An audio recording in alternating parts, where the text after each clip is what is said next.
O yan guys, mainit na aking kawali. Iprito na natin ang ating steak moksal.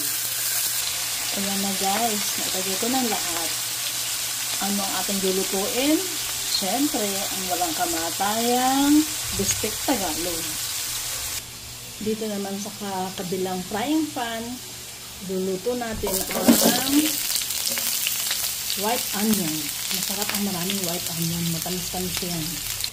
Ito na yung ating sibuyas. At ito naman ang ating pork steak moksal. Ayan guys, naprito na. Ngayon, ilagay natin ang ating onion. Lagay natin ang toyo.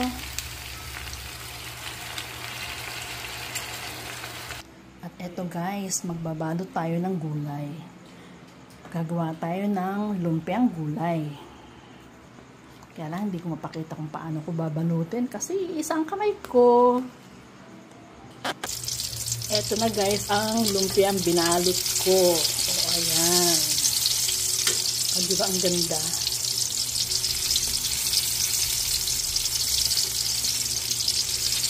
At yan naman ang aking bistek Tagalog. Nalagay ko na pala ang kalamansi. Nakalimutan ko ng videohan. Sorry naman guys. O ayan, luto na ang aking bistek Tagalog. O yan guys, luto na ang aking lumpiang gulay. O ayan.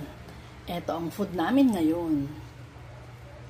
Bistek Tagalog na maraming white onion para masarap.